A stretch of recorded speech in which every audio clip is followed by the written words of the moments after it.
Hi, everyone. Welcome to the Psychology and Spirituality, a Bridge to a Better Life discussion. I'm your host. My name is Marcia Trajano, and with me is my good friend, Anne Sinclair. Hi, Anne. Hello.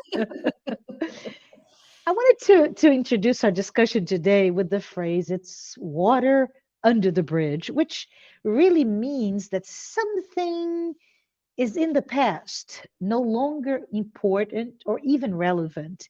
And like water flowing under a bridge, it as it continues on its course, maybe the mistakes that we have made in the past cannot be changed.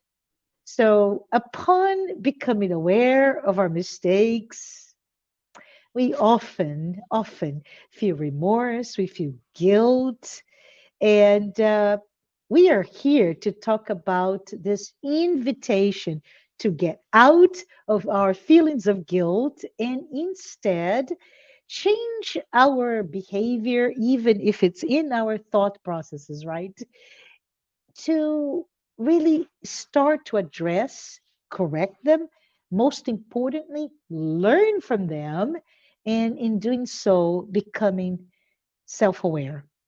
This discussion today is an invitation for all of us to understand how to confront our mistakes. Let us all shift our focus toward the journey from self awareness and the will to become a better person. But and before we can address that, I would like to introduce the program to anyone who perhaps has not heard it before. If this is your first time you're watching this podcast like program, please note that our program, the Psychology and Spirituality Weekly Talks, are based on the works by Joanna de Angelis, and it is here to offer safe space to confront, compare, correlate, and expand spirituality concepts from a psychological lens. And in doing so, bringing us insights, actionable tips, and perhaps some real world advice to help you and I lead a better life. Our program is sponsored by the United States Spiritist Federation, the TV Mansão do Caminho, the International Spiritist Council, and AME Brazil. Make sure you hit subscribe if you haven't done so. And if you'd like to check out our other channels, you can do so by checking www.spiritist.us. If you have any questions, please do write them down and provide us with your feedback, questions, any type of critique so that we can perhaps do a little bit better next time. We appreciate you being here today. So, Anne, we meet again, Anne, and and we're here again to discuss yet another layer about the subject of guilt. And I invite us all and to talk about awareness and consciousness and the notion of feeling and the feelings of guilt and remorse and how they impact, right? They impact our sense of peace, our health, our own consciousness. And I was thinking about it as we're coming to our discussion today. And I understand that in Christian thought, heaven is a permanent reward for those who lived morally upright on earth, while hell is a permanent punishment for those of us who have committed sins and remain unrepentant. So, a key word here is actually to repent.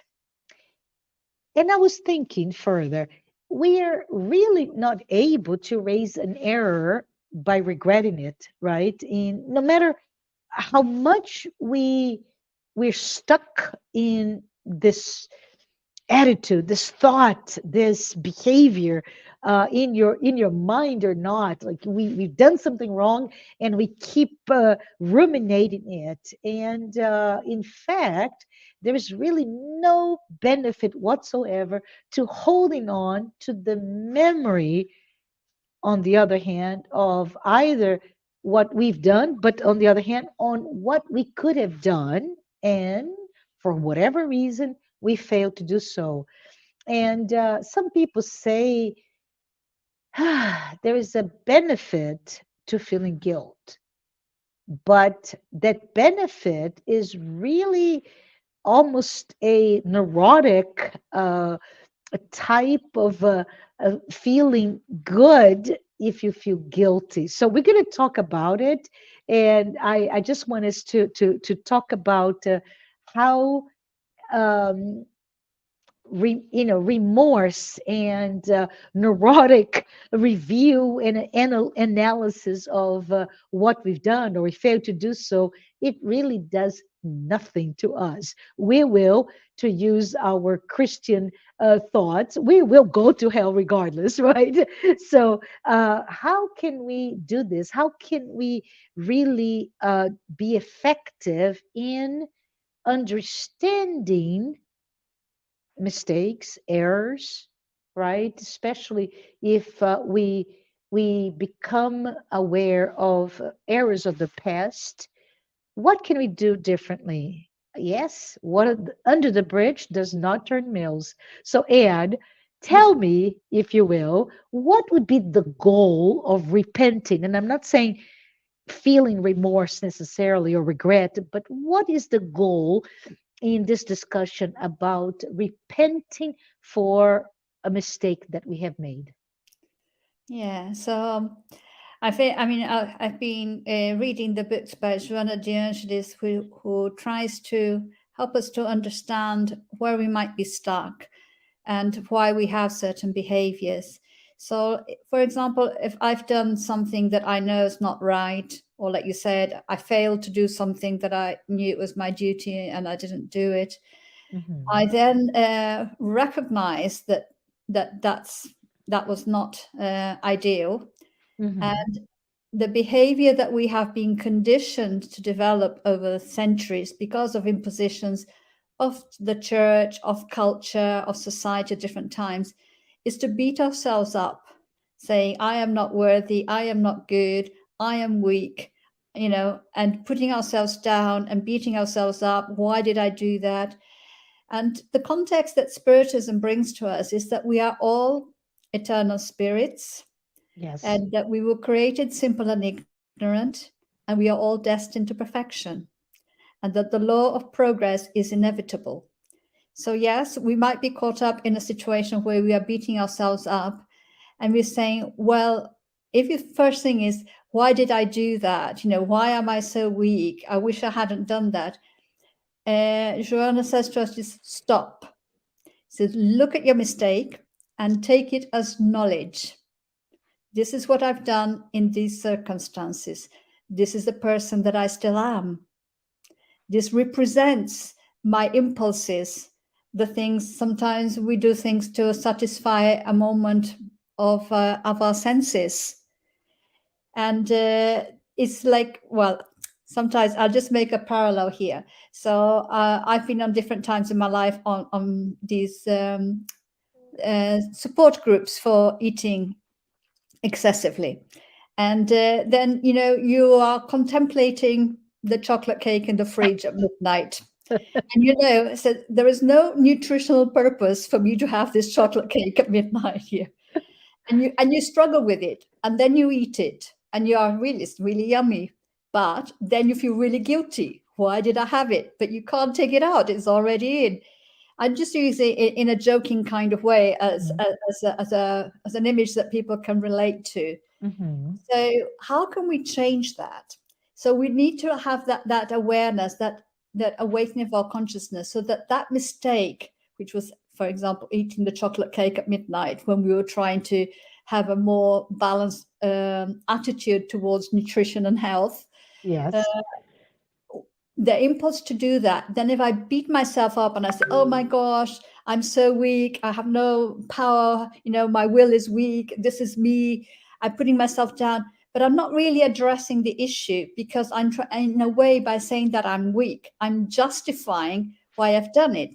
And then the situation will arise for sure in life again. And it's because a victim mentality, right? a And victim this mentality, yeah, a I'm victim in weak. herself. Yes, yeah. Go ahead. Yeah, I can't be any better than this. And this is where she tells us, she says, just take that whatever it is as knowledge, Yes. and now think, how will I do things differently? You have to change your mindset. You Mhm. have to embrace a mindset and make a plan to do it differently. Yeah, I was thinking, and I think it's important for us to maybe linger a little bit in the idea of repent versus remorse, right? Mm, Where remorse or regret, it really centers into now I am, right. A psychopath doesn't even know that he or she mm, is doing something wrong. There is no sense of empathy in hurting the other, so on and so forth. But if I am not a psychopath, and I have awareness that I am causing pain, that I'm making somebody suffer, including myself, right? And that goes right in line with maybe the guilty pleasures of eating chocolate cake at midnight. Hooray to those empty calories! But anyways, just joke here. But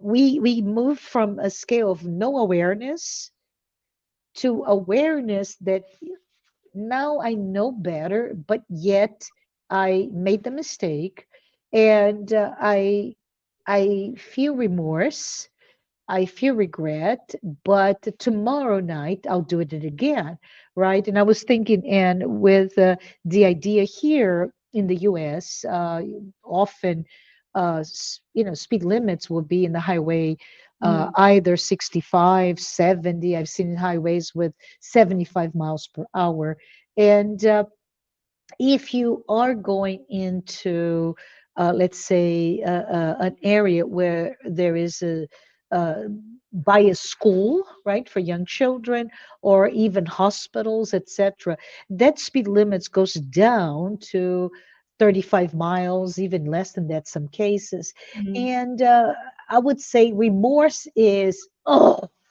I know, let's say, let's pick up the 35 miles per hour, regardless of what is causing for that speed limit. But I know that it's only 35 miles per hour, but I look around and I don't see any monitoring device or any police officers around. So I zoom through 70 or even higher speeds, right? And I get home and I'm like, "Whoo, look at me. I travel faster than I should have, but I will do it again and again and again, even though I may have a sense of remorse. Oh, again, I'm doing something wrong, right?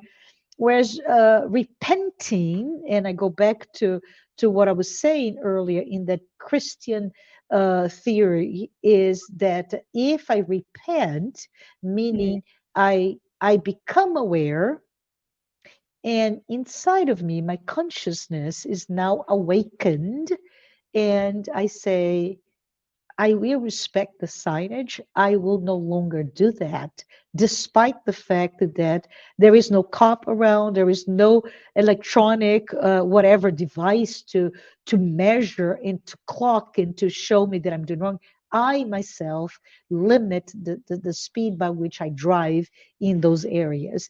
And I think mm, this is quite beautiful because it's just a metaphor about everything in life, right? And mm, everything that we do, when we know the reasons for a certain type of limitations to our behaviors, we're free to do whatever, but it is inside of us, it is that our own consciousness that will dictate if it's correct or not, right or wrong. And I say that because I do feel that we are in for the long haul, as you preface the thought, as immortal spirits. We are here for a long, long time, and what was once correct, ethically acceptable, if we fast forward to maybe 1,000 years from now, we may look back and say, my goodness, how barbaric we were. We Mm, can give so many examples of that, where in our march toward evolution, for example, an interesting aspect of Western society, especially European society, where if you hurt my pride, my honor, I have the right to invite you for a duel, mm. right? And it would go face to face to whoever gets killed is now washes the sin of the other, of himself. So that idea is so barbaric now to us, but maybe what all we have, and I love what you said, Anne, is the level by which we are, our own judgment, our own moral compass, if you will tell us this is the best that we can do from what I know. And whenever we go against that moral compass, then let's do something about it, which Mm. requires a little bit of reflection, right? Requires us looking at our inner self and revisiting, what am I doing? What am I thinking? How have I transgressed my own objectives and goals in this life? And Marcia, that's really important because in order to do that, you Hmm. need to have courage. Yes, yes. The courage to accept that, you know, you've done whatever you've done, or you haven't done whatever you haven't done, Hmm. but not to beat yourself up about it and just to look at it coldly like a piece of information, Yeah, of knowledge, and say, yes, okay, I did this, or yeah, I fell into this temptation, I was motivated. Let me look at this and see, what does this say about me? In our process of evolution, one of the things that the spirit suggests that is really useful is our self-knowledge, yes, because then the more we understand what motivates us, what moves us to do different things, then we can think about doing things in a different way. So Joanna hmm, says that, you know, sometimes people, when they look back and they see what they've done, and they could have done maybe something really bad, they yeah, despair and they get yeah, really upset. And fair enough, you know, it's not nice to look and imagine that you've done, and whether you are alive, or it's in the afterlife. You know how they say in the yeah. afterlife you have a video of your life events, all, you know, passing quickly, and it's like, oh my gosh, like all the different things, you know, you feel really embarrassed of lots of things you've done. But rather than having, like, trying to hide it like a child, you know, Yes, when a yes. child writes on the wall, scribbles with the crayons on the wall, and then you come in as a mother and you say, "Who's written on the wall here?" And they look around, "No, no idea." I You know, didn't. I did. Yeah, I know. It's all I didn't, you know, it was a cartoonish. dog, Yeah. cat, neighbor. That in making a parallel, as adults, we sometimes behave a little bit like that as well. Yeah. So just thinking that we have to own our mistakes, not like to beat ourselves up, but to recognize that we can do these things, that Yes. this is us. We Yeah. are not as, perhaps, as good as we would like to think we are, but that is not for us to lack self-esteem and not to love ourselves, Yeah. because we are who we are. And if we stop having illusions about who we are, it'd be easier to make a plan to change things. And that is, like, sometimes even, you know, sometimes we could I give an example. We were discussing earlier, this is I know of a case, for example, but it is a common case. You have a mom or a dad who is terminally ill in a Yeah. different city or in a different state, Yeah. and the relatives are saying, "Oh, you better come and visit," and you say, "Oh, yes," but you don't really feel like going because it's not going to be nice, or you feel like, you know, you might have had a difficult relationship, or it's far and you've got other things to do, and you know, you don't like seeing somebody sick, and there's lots of different reasons, whatever. Yeah. You postpone it, you postpone it, you postpone it, and then the person passes away, and then you no longer can go and visit, and Yeah. then you feel really bad. Oh my gosh, I should have made time, I should have gone, and now they've gone, and it's impossible. Now they've gone, it's water under the bridge. You can't Yes. go to see them anymore. Yeah. That's doesn't mean that that's the end of the world. This is what Joanna says to us. Take that information and say, you were not able to motivate yourself enough to go at the time that was appropriate. So now you recognize that you have that in you, pay attention to it, because the same scenario might turn up again, and you Yeah. will be aware when it comes up again, say, aha, this is the Yeah. one where I Yeah. need to go and do a different kind of action. But Yeah. also, she motivates us to say, do positive action. So Yes. if you didn't visit your relative that was passing and was terminal, maybe you say, you know what? I'm going to be a volunteer in the hospice and go visit people who have nobody that can Absolutely. visit them. Yeah. Can I tell you the That you yeah, don't do to that person. It yeah, matters that you do that action, that you visit the dying person. So you can go visit somebody who has no visitors. yes, And yes, that's the way you can change the balance of the universe. And all of us doing this together, we change the world we live in. Can you see how absolutely. it's so Yes. beautiful? I love it because Y- it's really says, okay, don't cry about it. Go and do something positive. And forgive yourself. Start by, I made a mistake. My Yeah. intention was, but I didn't. What is the lesson? And the more painful, the stronger the lesson. I have to share here, and something that happened to me. I, you know this. I was born in Brazil, and I came to live in the U.S. About 40 years ago. But I recognize many lifetimes ago, it feels like, that one of the most important people in my life was my grandma. I love my grandma. I there's such a connection between me and her, and it took me almost a decade to go back to Brazil for different reasons. And I visited my grandma, and I was so happy. The following year was the first time that it was Mother's Day, and I overdid it, right? So I had this box of letters and things that I wanted to share with her, how much she represented to me, how much I loved her, and how happy I was to have seen her the year before. And I was busy. My kids were quite young, and life happened. And I had taken this box to my workplace, and every day I said, I'm going to take to the post office to mail it. And I postponed and postponed and postponed, and she passed. Mm. I never mailed that. And you have no idea, Anne, the feelings of guilt that I was carrying for not sending a box that for 10 years I had not either, and I had no feelings of, I'm not telling her how much I Mm. love her.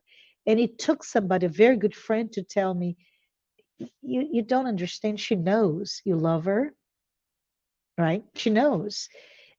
Forgive yourself, but like you said, do pay forward, right? Or in this case, pay backwards. Tell someone else how important they are. Do something else, especially in this case, the elderly.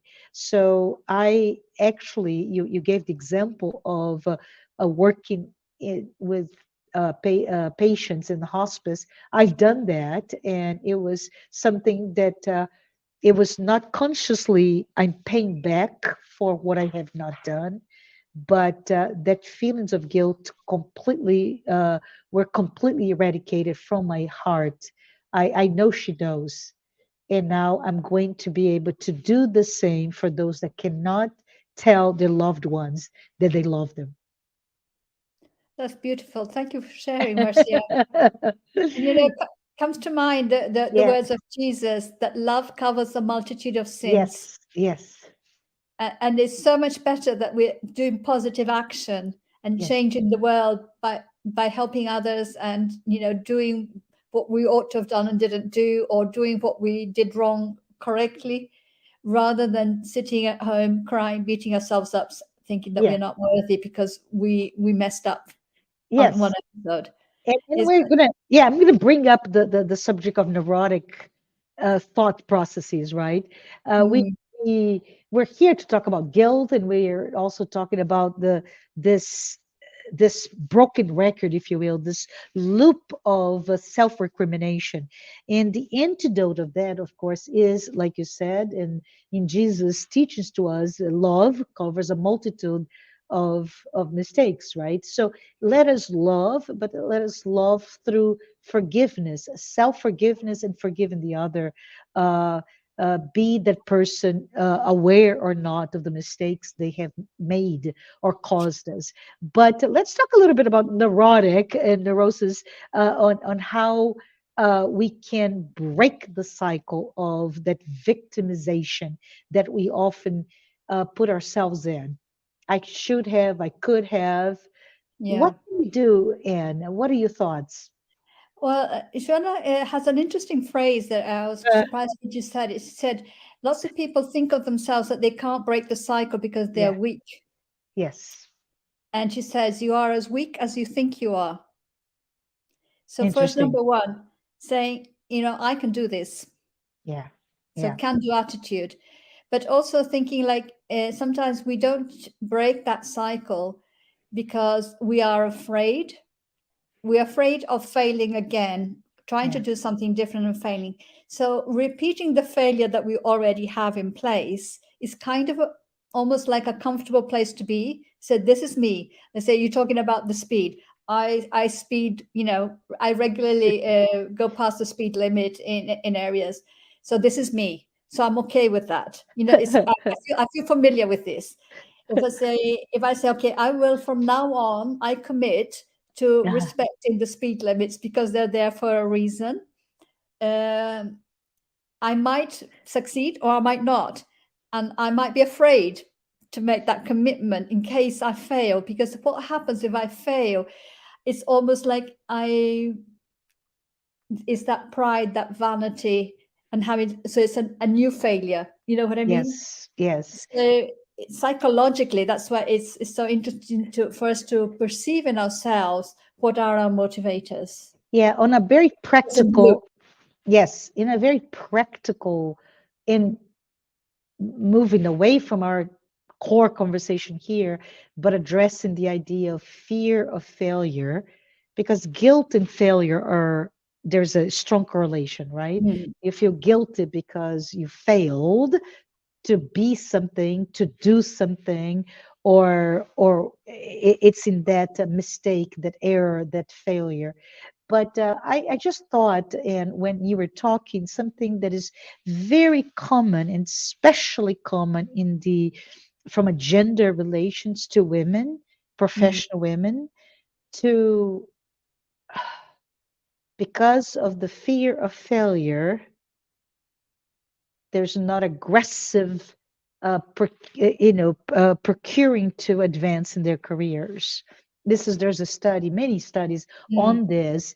And I say to all my friends who are women that are struggling with advancing their careers, let us think about what we're saying here today. Let us confront our fears of failing by doing what we just said, by being forgiving to when we fall, when we fail, when we make mistakes, that those are very key moments in our lifetimes to learn and to evolve, right? And it's just exactly that. It's just changing the idea that our mistakes or our failings, instead of saying being a reflection of Mhm. our inaptitude, our Correct. weakness or not being up to it. Say no. Joanna calls it. She said, "This is a piece. This is knowledge. This Yes. is knowledge that will help you to build your present and your future. Yes. So it's Yes. valuable." So Yes. it's interesting because sometimes it's this idea that if we make a mistake, if we fail, I think it goes back to like in the olden days of saying if you fail, if you commit sin, which is a mistake, you go Yes. to hell and you're damned forever kind of Yeah. scenario. We Yes. reenact that, Yeah. and I there's no hope, yes. 'cause we've made this big mistake. So it's we really need to like look at changing our mindset. That's what I would suggest, and just thinking, be brave to look at it with all the unpleasantness that might be in looking at it, but looking at it as a scientist would look at something. Yeah, there's another Curiosity aspect to and it as interest. well. Yeah, there's another aspect to it, and which is and is attributed. So I don't know how truthful it is, but it's been attributed that the word sin Mm, came from the Greek to miss the mark, and it mm, was related to an archer that has a target, right? mm, And commits the sin, which is misses bullseye, right? The where yeah, the target should have been. And I say it's attributed because I read somewhere else that that's not so, but let's pretend it is, right? yeah. And as an archer or any other athlete, anyone that is trying to do something, to accomplish something, to learn a new skill, to be better, in general terms, the archer, as he or she misses the mark, it is very important the awareness, right? Because if there's no awareness, the archer will keep missing, just point all over except for the target itself. It's very important for the archer to look at the direction, self-analyzing. What am I doing to my body? Is my arrow straight? And if it's not, let's self-correct, right? Mm, And as I miss, then also pay close attention. What do I need to do from corrective measures to correct the course of series of actions to be able to no longer miss the mark? And mm, I think this is quite an interesting metaphor because of what you said in terms of sinning and historically speaking, our inherited culture in the West, and I'm talking West because that's all I know, if you commit a sin, right? If you make a mistake, you go to hell and you're punished for eternity.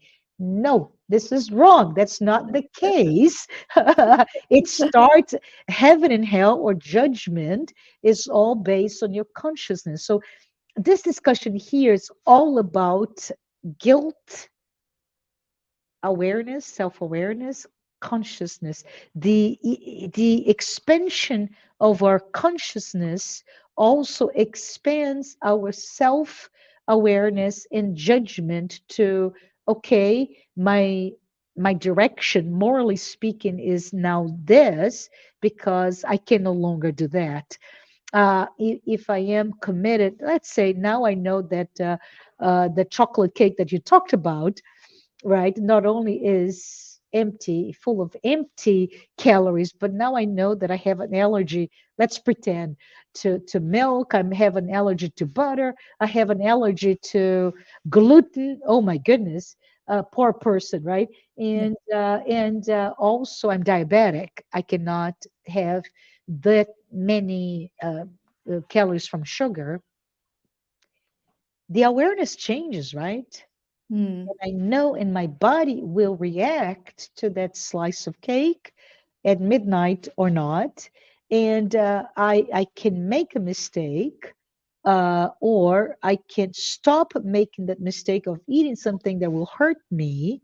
And through my awareness and repenting for, yes, I shouldn't have, and now I'm doing, and I'm suffering. So let us be kind to ourselves. Let's be self aware of our actions, our decisions, and let's just understand that the more we grow, the more we evolve, the better we are equipped to make the right decisions.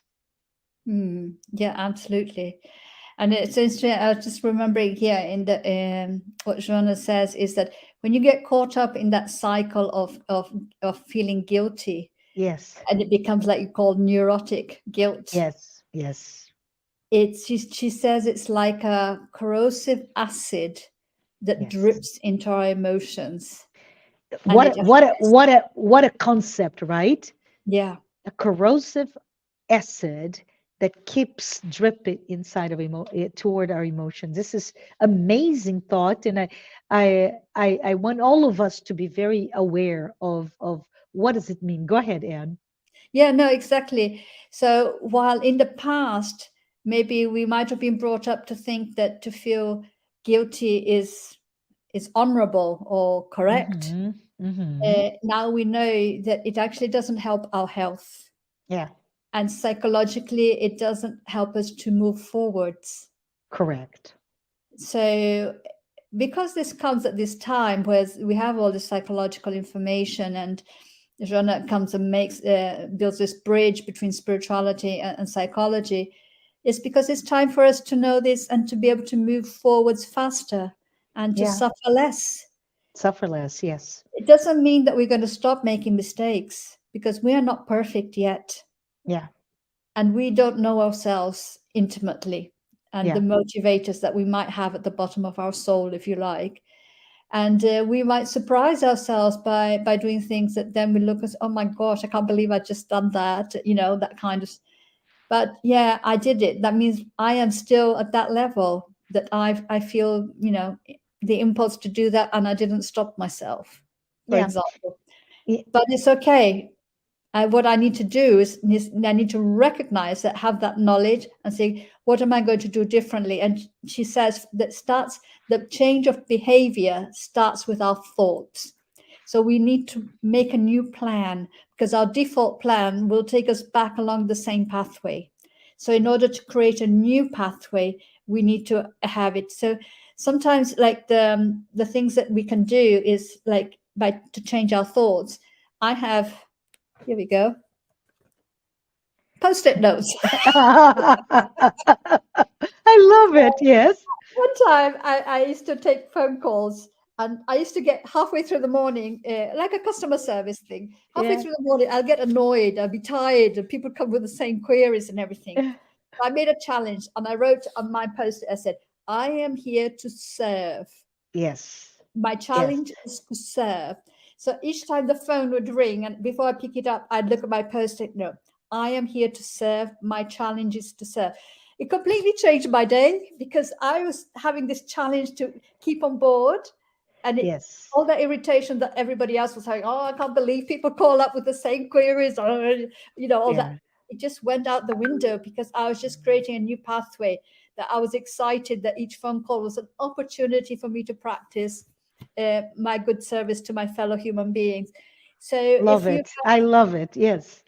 whatever the issue you're trying to work with, look for phrases that might inspire you. Put it on Mm. a post-it, put it on your phone, put it wherever you need to, because you will need reminders, because it's not your natural default. So Yes. in order to make that, you need to work with it. And one of the important things that also we can't ever forget, and Joanna mentioned this as well, is that we can pray. Okay, Yes. when facing temptation, when facing difficulty, and we think, oh my gosh, am I going to do this again, kind of thing. If you stop and pray, the good spirits, your guardian angels, they're there all the time beside you, but Yes. they will not interfere with your life Yeah. unless you ask them. And sometimes you go like, I don't know how to overcome this. I don't know how to do this differently. Please help me. That's the Yeah. prayer. You don't need to go into a whole Yeah. sort of mystical thing. It's just like, guys, I need help here, because I'm struggling. I can't imagine how to do this differently. I don't know how to resist this temptation. And they will come and they will assist us, Yes. for sure, Yeah. in the most unusual ways. Yeah. As sometimes the phone will go and a friend will call you and say, I was thinking about you, blah blah blah, and you completely get distracted from the chocolate cake or whatever you were going for. You know what I or mean? or or the temptation of seeing yourself as a victim, Yeah, right? It's such a temptation to see exactly. yourself as vulnerable, because we all are. We all suffer. We all go through many painful moments, and it's easy to just give up. And so this is important for all of us. We should be able to harness our strength through the help, right? Through prayer, through self awareness, through self reflection, through our desire to grow and to understand, like that archer, that we need to pay attention. Mm, Our biggest enemy now, and I believe, is not anything. And some people say you're the worst enemy. No, our worst enemy is actually our distractions mm, in life. We live in a life that has never been this rich in access points to knowledge, to information, to almost this voyeuristic culture of I can see. Right, I can see what's going on around the world, and our innate curiosity, which is how we learn as human beings. We just want to know more and look more and be more equipped to do. And we can just say stop and use that curiosity with courage and with love and forgiveness to look at us. If we make a mistake, if we do not get to that target as the archer was in Greek times, just mm, look and pay attention and reflect on what am I doing that is preventing me from hitting the target. And once you find the root cause, whatever that may be, or you're not as strong in your upper body. I don't know, right? yeah. Or the arrow, as I mentioned before, is a little bit going to the wrong direction instead of being straight arrow. We can deal with life and all that comes at us at any given point. But Mm, and I we're almost at the end, and I just wanted to ask you if you could, so I don't forget, if we could talk about the beginning of Joanna de Angelis' chapter on guilt. And I think she puts as, of course, that is not translated into English. So I'm going to use your amazing superpower of being able to speak English and Portuguese and bring to our audience here today. Would you do that for me? yes. So this is a passage at the beginning of chapter 9 that says facing our conscious. And when I read it, it really spoke to my heart. So I'll just do it. Mhm. It's a free translation, just a few sentences. But it goes like this. It says, divine consciousness irrigates me with peace. My mistakes are clarified and I become calm. And I consider the vast possibilities of balance and equilibrium that are available to me. In front of me is the present. It's elaborating the future. The past are the lessons that we have learned and the advantage of gaining knowledge that will support me in my inner growth. I trust and renew myself, and I become tranquil in goodness. That's beautiful. And it's all about love, forgiving, but also mindfulness, right? Mhm. It's Being about in the present, being in yes, the present. yes. So I think for all of us, I would say this is the secret of our relative happiness today in our current state, which is that just those words are beautiful. I have them in the description of today's episode for you to refer to. It's just absolutely gorgeous. I want to say thank you, Anne, for your translation of those beautiful words. And wanted to ask, do you have any parting words before we say goodbye today? My parting words are the words of Joanna herself. Falling into the cycle of guilty feelings is a waste of time. Yes. Take the mistakes as knowledge and plan to do things differently. Love and embrace yourself. You are the best version of yourself that you've ever been. Absolutely. Thank you. This is, I believe, our final discussion on guilt. We met several times, and I love each and every time that we got together. And thank you so very much, and see everyone next time. I appreciate all of you.